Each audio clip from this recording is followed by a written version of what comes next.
90 দিনেরও কম সময়ের মধ্যে নতুন যারা ফাইল করছেন অ্যাপ্লিকেশন ফর অ্যাসাইলাম তাদেরকে ডাকা হবে। If you don't have a good asylum claim, আপনি আশা করতে পারেন যে আপনাকে রিমুভাল প্রসেসে ফেলে দেওয়া হবে। যদি আপনি মনে করে থাকেন অ্যাসাইলাম সাবমিট করে দেই, ওয়ার্ক পারমিট তো চলে আসবে, then you should not do it, কারণ তারা শিওরলি আপনাকে ওয়ার্ক পারমিট দেবে না। যিনি স্পন্সর করেছেন তাকে পারসিকিউটিং করা হবে, তাকে শাস্তি দেওয়া হবে। সেটি কি? যারা নতুন করে অ্যাসাইলাম অ্যাপ্লিকেশন সাবমিট করবেন অ্যাসাইলামের জন্য, তাদেরকে কিন্তু ইন্টারভিউতে ডাকা হবে একেবারে 3 মাসে, অর্থাৎ 90 days। Your interview for your asylum it's going to B under 90 days। আমি সরি, 90 দিনেরও কম সময়ের মধ্যে নতুন যারা ফাইল করছেন অ্যাপ্লিকেশন ফর অ্যাসাইলাম তাদেরকে ডাকা হবে। এই ব্যাপারে নতুন একটি প্রজ্ঞাপন এসেছে। তার অর্থ হচ্ছে আপনি যখন সাবমিট করবেন আপনাকে কোনো ওয়ার্ক পারমিট দেয়া হবে না।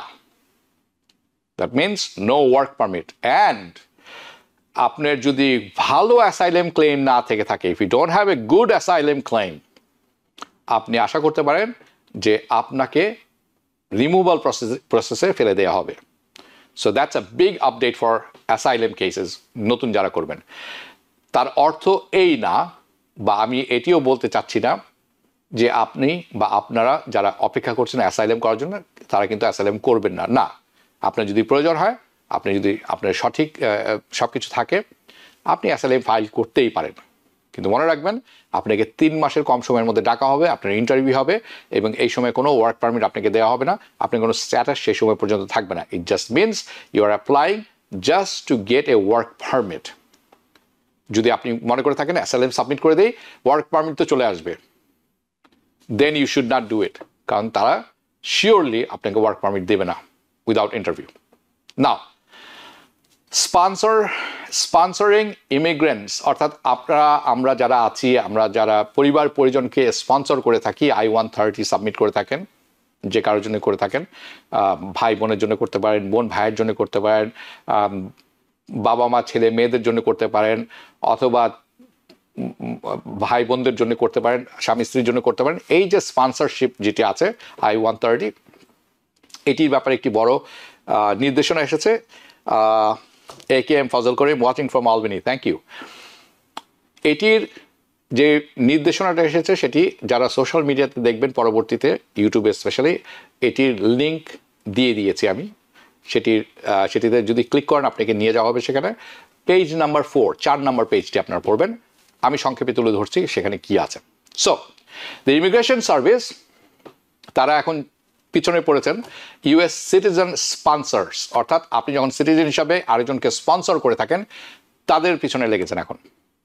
ইফ ইউ আর স্পন্সর, আপনি যদি কোনো স্পন্সর হয়ে থাকেন, আর স্পন্সরিং সামবাডি, গ্রিন কার্ডের জন্যে তাকে নিয়ে আসবেন, গ্রিন কার্ড পাবে, USCIS এখন অ্যাকশন নেবে। They are going after you, not যাকে অ্যাপ্লিকেশন করা হচ্ছে তার জন্য, আপনার প্রতি। কি ব্যাপারে?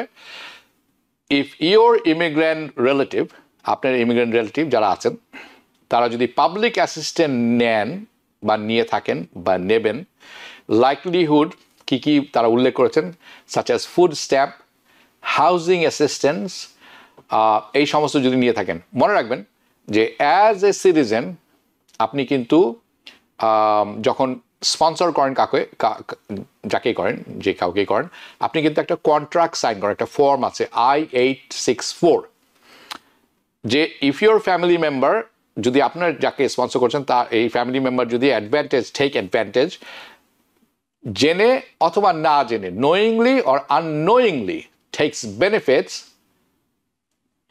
Of the US government, okay, তাদের এই ধরনের স্পন্সর যারা আছেন তাদের পিছনে লেগেছেন এখন USCIS, ওকে।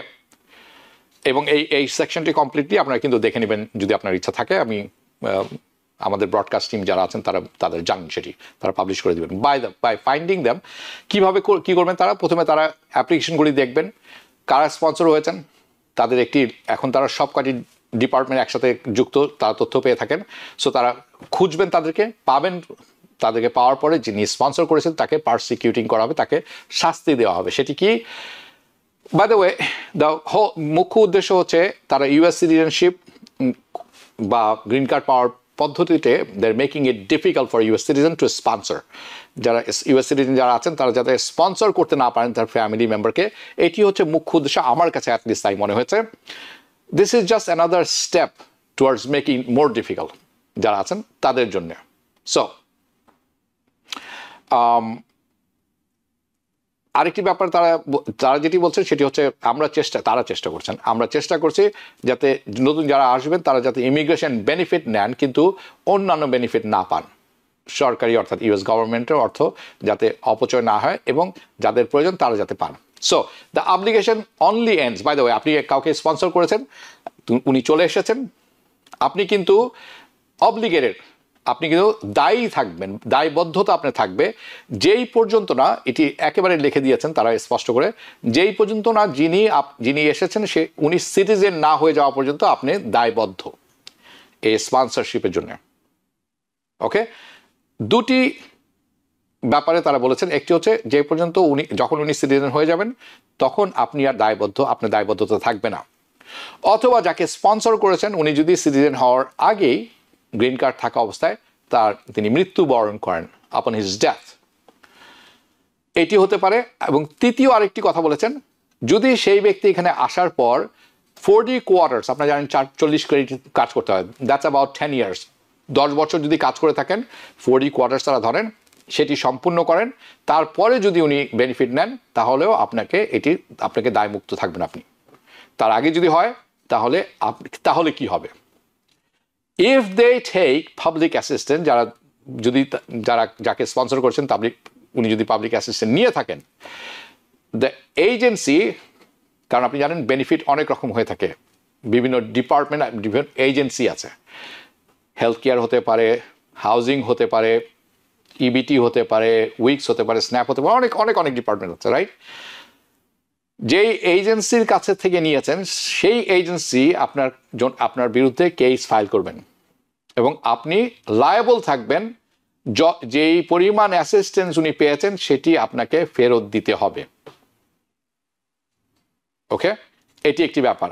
আরেকটি ব্যাপার আমার কাছে খুবই আশ্চর্য মনে হয়েছে, সেটি হচ্ছে যে উনি বেনিফিট নিয়েছেন কিন্তু উনি সিটিজেনও হননি, উনি 40 ক্রেডিটও সম্পূর্ণ করেননি, তার আগেই উনি মারা গেছেন, আমরা ধরে নিলাম, আনফর্চুনেট, রাইট? তার এই মৃত্যুও কিন্তু আপনাকে দায় মুক্তি দেবে না। এই জন্য আমি বলছি এই কাগজটি, এই লিঙ্কটিতে যে 4th পাতায় আপনার পড়ে দেখে নেবেন, অন্য কারো সহযোগিতা নিলেও নেবেন, আমি ভেঙে বলার চেষ্টা করছি।